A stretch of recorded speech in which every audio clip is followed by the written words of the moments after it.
seperti apa isiannya.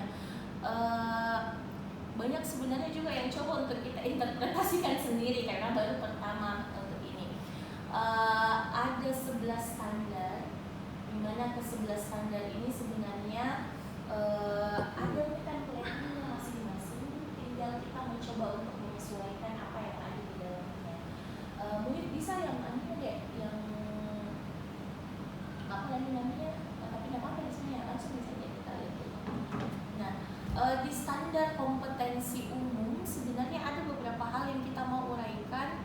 Kalau kita membandingkan sama ban PT sebenarnya mayoritas sama. Like, oh ini Mika, di sini nanti untuk publikasi kita kasih masuk saja. Yeah. Next. Ada juga yang dana hibah itu. Tabel selanjutnya kayak yang Munif ya. Oh ya, kayak penelitian Bima. Awal yang bikin kita begitu modelnya dari awal ya, waktu kita bikin juga yang spesifikasi program studi Kak. Iya. Iya. Karena beda-beda tuh ini akreditasi maunya. Iya. Nah, kayak Viva ini kemarin kita alot itu ketika dia minta Filosofi beban